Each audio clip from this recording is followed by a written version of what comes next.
Happy to be here, folks. So the main topic is the security trilemma today. We'll be talking about for a bit. And then there are a bunch of other things I'll be talking about. I'll be talking about just a checklist for your smart contract security, like when you are building smart contracts, like what you should do to make sure your contracts are secure, and then a bunch of similar things like this. So let me first start by who I am actually. That's a Linux command. Who am I? I'm currently the Chief Information Security Officer at Polygon, and I am also a technical partner at Delta Blockchain Fund, doing due diligence there. On the side, I am advisor to projects like Sushi Swap, so help them with anything technical, anything security related, and helping the community as much as I can. Now back to the topic, the security trilemma. So I've defined this as a triangular relationship between the usefulness, the cost, the usefulness of the product actually, cost of the security measures, the budget basically spent on security, and the risk that the person or the product guy is willing to take with their product. These three things go hand in hand, and if you move one pillar, the others automatically just move. So understanding the problem. Usefulness, firstly, let me just define what usefulness is. So it's basically just a combination of features that a product has and how easy it is to use. So from usefulness, I basically means like what you can do with that software, what you can do with that product. A basic calculator might just give you like 1 + 2. A scientific calculator will give you more functions like sine, cos, and stuff. So that's your usefulness. And then there is ease of use. So oftentimes you'll see better products won't succeed just because they're very hard to use. If someone can't use your feature, doesn't matter that the feature exists. So user experience is actually quite important. Security can hamper user experience in many ways. A typical good example would be the captchas. I'm sure everyone hates captchas, but they are a necessity, almost a necessity for most things. Now, that is just like a trade-off most products have accepted to take. They'll add captchas in exchange of the little less usefulness of the product. Then, like, how do you increase your usefulness? Basically, the best way is to add features. The more features your product has, the more useful it is. But there is another thing you can do is just make your product easier to use.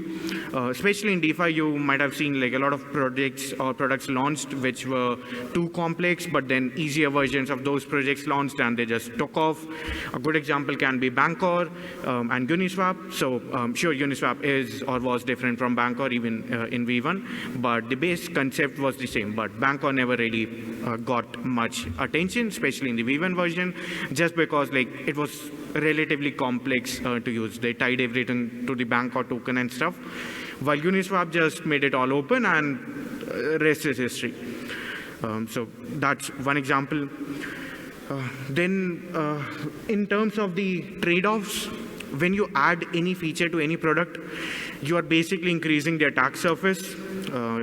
If you increase the attack surface, you're increasing your risk, you're taking on more risk, and you're also increasing your security budget if you want to maintain the same level of security. Like if you want to get one feature audited, it might take you, I don't know, 6 months wait time. And if you want to get 2 features audited, it would take you a year. So definitely hampers all of your things, hampers your budget, hampers your timelines and everything.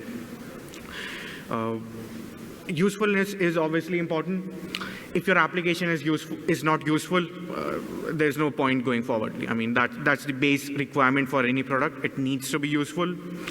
So that one pillar is super important, usefulness.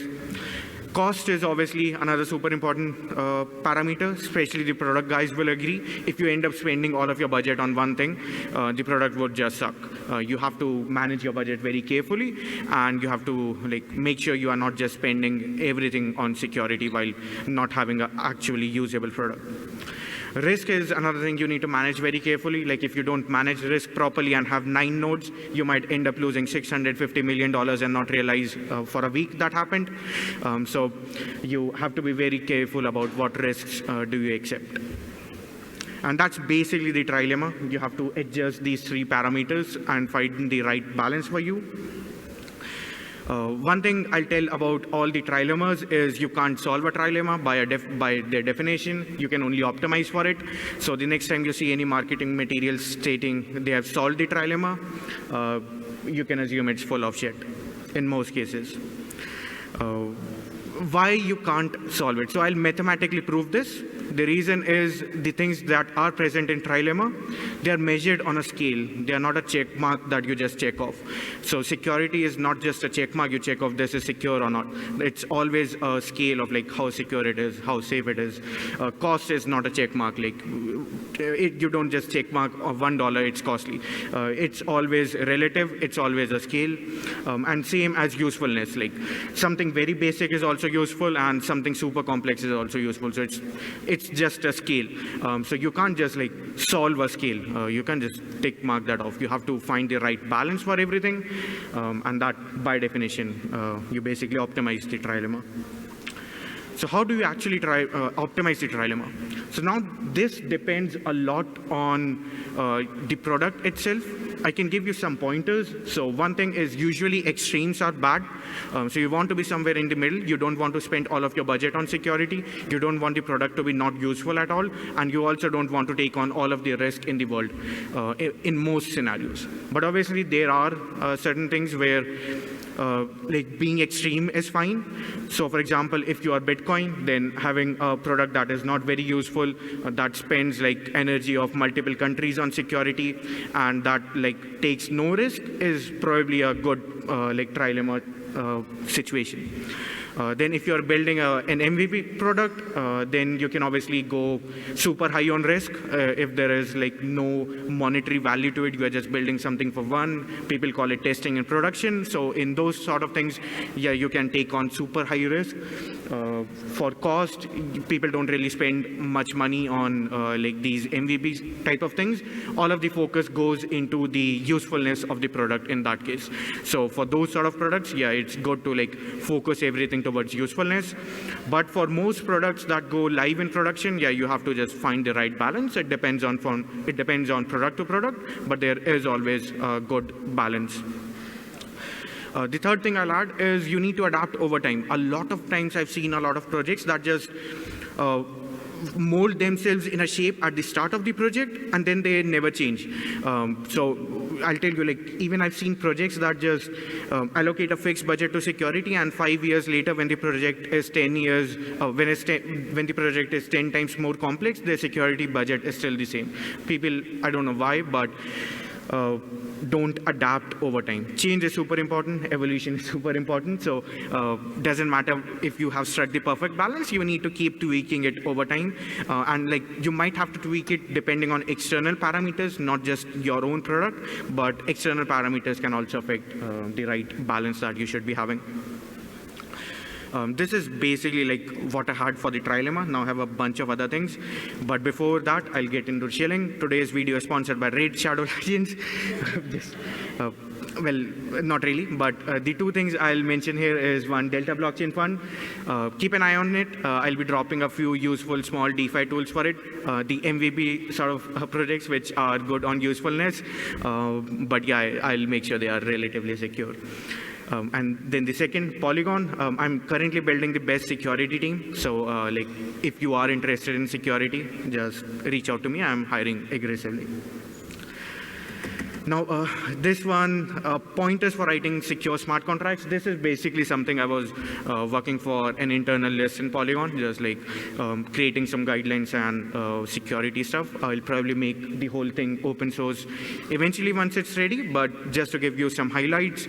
The first thing I'll say is you should first understand how to, like, what DeFi actually has. To actually write smart contracts, you need to understand the best practices. The best practices are called best practices for a reason. You should understand the common pitfalls. Like if you see someone falling in a ditch, you should not be walking to the same ditch. Just avoid repeating the same mistakes and you'll be golden in most scenarios. Another thing I like a lot is doing capture the flag events. So if you are even remotely interested in smart contract security and you are a developer, would definitely highly recommend to do CTFs. That would allow you to learn a lot about different attack vectors. That would allow you to think in a in a manner that the like bad guys think, in a manner that the exploiters think, and that way you would be able to like sort of front run their thoughts and keep your product safe. The third one, which honestly I feel like is the super important, it's the most important bit in smart contract security. Keep it simple. You don't want to go crazy with optimizations on all, unless you are maybe transmission. In most scenarios, you would just want to, in most scenarios, the trade-off for like saving a few bits of gas for making your code non-readable, it's just not worth it. Start with a as easy to read code, as simple as possible. Doesn't matter if it's not super optimized. Optimizations can be added later. Just make sure you have something very simple that is safe and sound. Another thing is have proper documentation and specification. I'll tell you, like even the tier 1 DeFi projects, they are super lacking in documentation, and almost no one has proper specifications. Someone who comes from like a traditional development environment, when you spend like a good chunk of your development time just writing a documentation and specifications even before the development starts, it's just a weird thing. It's good to be building fast, but you have to be, like, especially when you're dealing with such large amounts of money, you have to be building proper. I don't think rushing projects to be the first one to do this or do that makes sense, especially in DeFi. The first mover's advantage, I feel like, is overrated. I don't think, like, probably none of the projects that just launched first has actually maintained lead in this space. It's almost always the second project which is more polished that takes over. Like even like lending borrowing platform, Aave taking over Compound in like AMMs, Uniswap took over Bancor, Sushi would be taking over Uniswap very soon, and so on. So people who launch later sort of usually get to do the better job. Reuse safe code. So no need to reinvent your wheels. There are already enough ERC20 tokens out there. I don't want any of you to be writing your own one to save 2 gas. So just reuse code. And then these are some checklists that I tell people. One is aim for 100% test coverage. If there is any reason you can't get 100%, if there is a branch that is impossible to reach, try to reason with it why it's why you are not able to cover it. Add a code comment to it for the future devs, for auditors and all that. Hey, this is the scenario that we cannot test. Then you add a comment like, this is fine, this is perfectly safe, this can never happen in production. Or you add a comment like, this is very complex to do, or this should never happen in production, but there is a chance it might happen, so focus more on this bit maybe. So even those comments can be very helpful for any reviewer, any auditor. Use a static analyzer. Like I like Trail-of-Bits tools a lot, so Slither is my favorite one. There is Methics as well. You can use both, but in practice, like even if you have one of them, you are good. Most of the rules they share are the same. Then use a property testing thing. You can either go for formal verification, go for a tool like Satora, or you can go for a fuzzer like Echidna from Trail-of-Bits.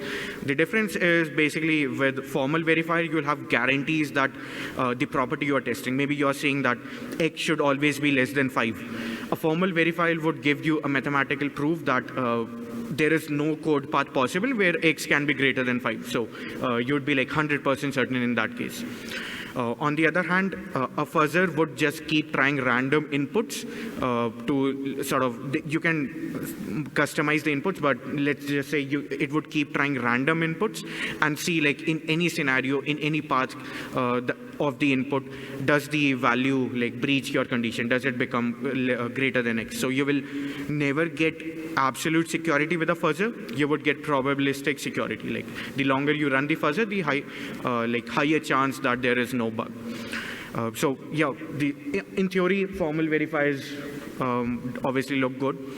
The big gotcha with them is it's very hard to formal verify complex things. When there are too many code paths, it's just not possible to do it with a formal verifier. So you have to fall back to a fuzzer. And fuzzers are also usually easier to use. So my recommendation would be for simpler things or things that are super important, super critical, go with a formal verifier like Satora.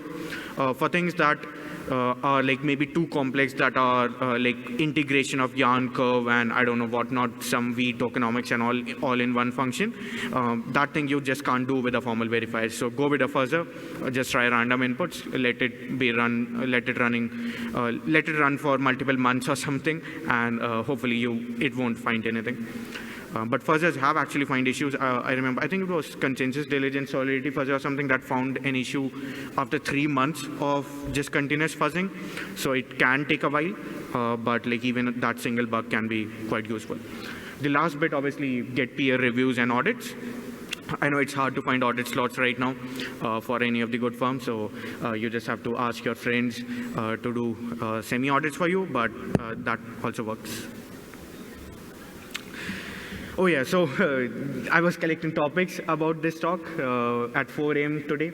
So what should I talk about? This was the TV. Don't tell the organizers my slides weren't ready till now. So I'll just rapid fire answer some questions I got from my like Twitter tweet or whatever.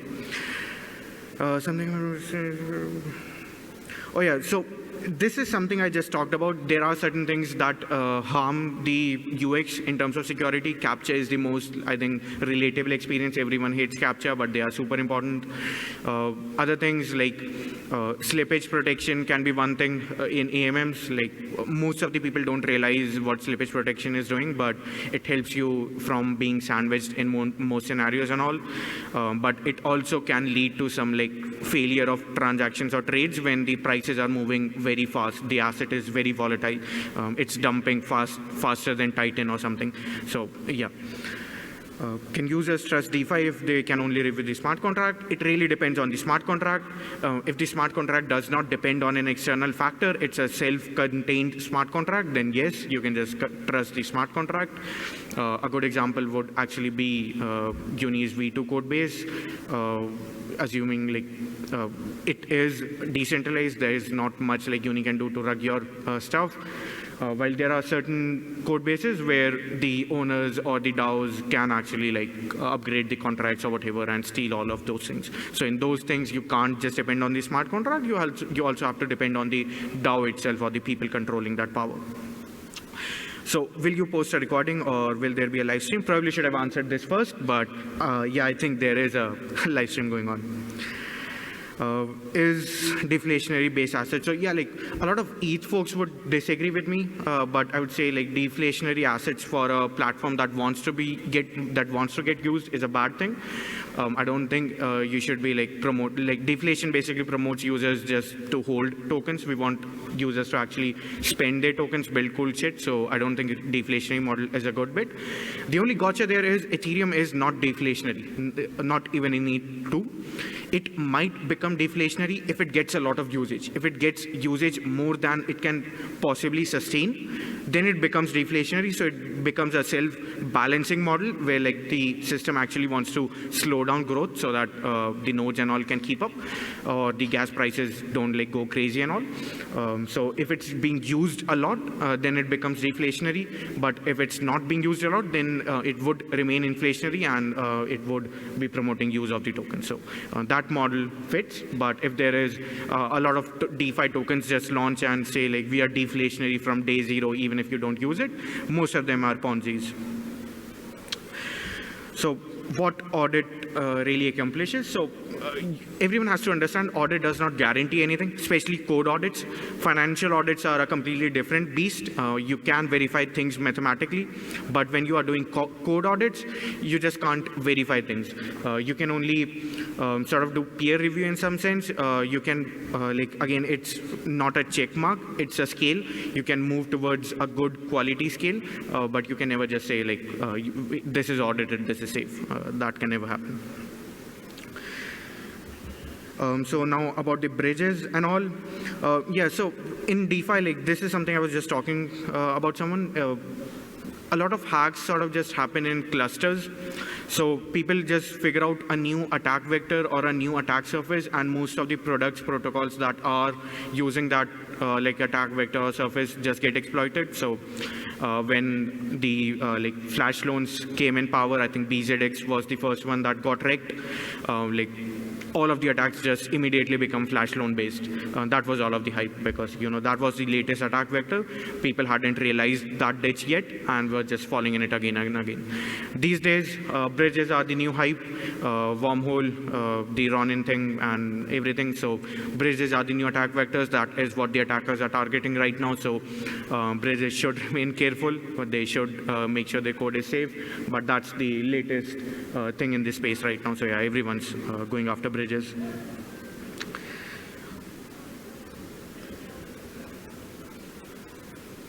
So principles that developers should consider.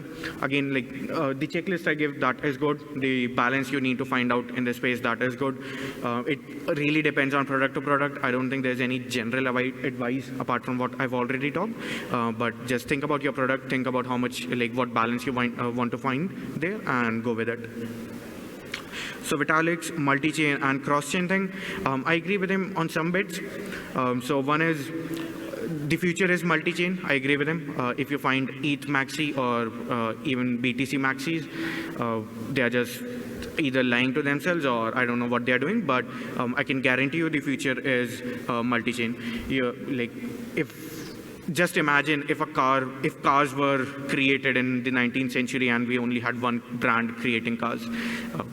That won't happen. You'd have specializations in different spaces. So it might be that ETH might be the best one for DeFi, Solana might be the best one for I don't know, shitcoins, and other chains for other things.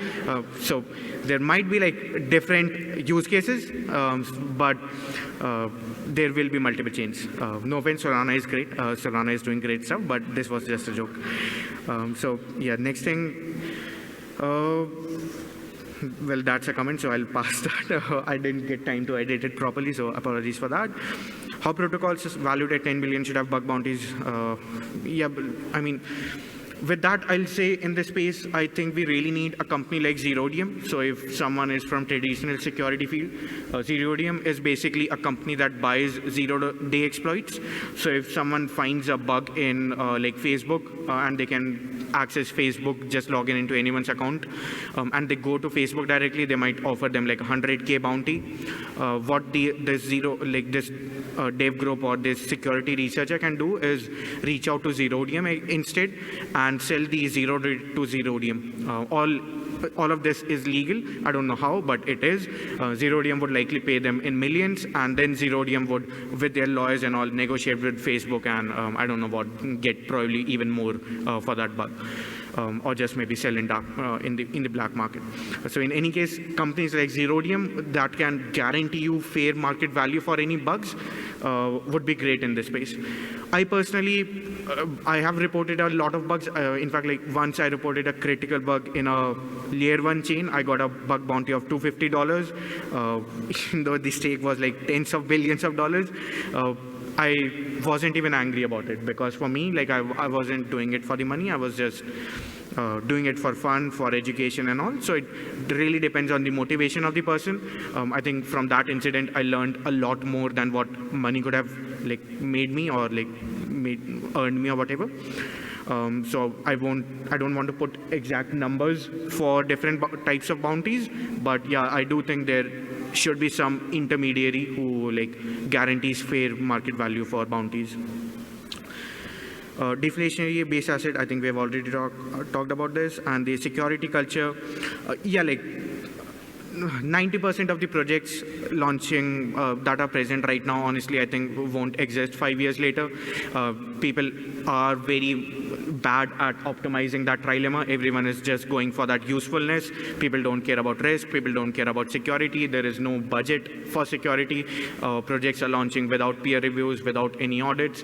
I know projects that have billions in TVLs and have no audits. So it's scary. Those projects, I feel won't survive long term. I might be wrong. Hopefully I'm wrong. But yeah, that's how it looks like. And that's all I had on the agenda. But I'll open it up to any questions if anyone has. Yeah, let's get to questions. I was taking some notes. So follow best practices, reuse safe code, keep it stupid simple, right? Mind the ditches previously visited by others, Ronan. Monitor your bridges. All right, so do we have any other questions that, oh, you're right here. Hi, thank you for that talk. So the blockchain is moving very fast in terms of innovation. Do you think security is also moving as fast as blockchain, or are we barely scratching the surface as an industry? Thank you. So with security, unfortunately, it always lags behind development because it rarely happens that someone develops a security product for something that doesn't exist yet.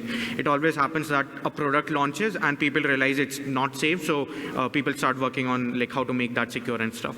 So even in blockchain space, since we are growing so fast, security is lagging. It's lagging more than the traditional world with the development and the you won't get completely new primitives every day in the traditional world. So you don't need new security tools every day in the traditional world.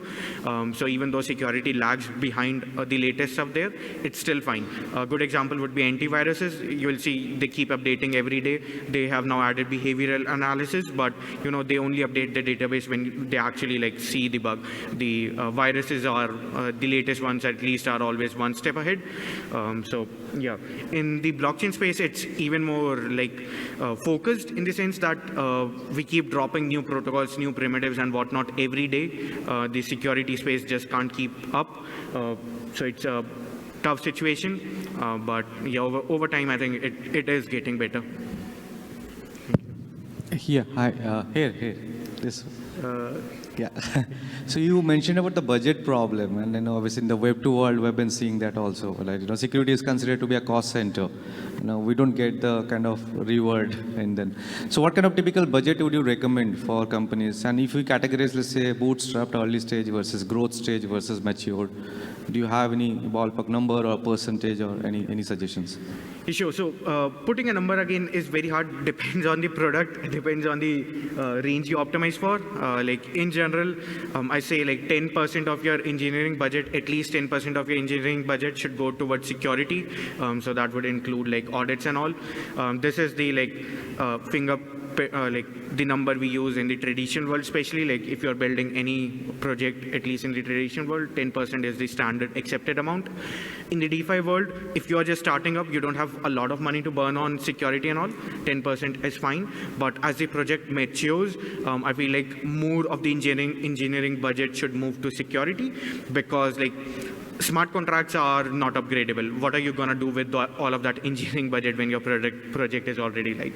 There should definitely be a research budget, super high research budget, so you get to know about your next, like what you will be building next.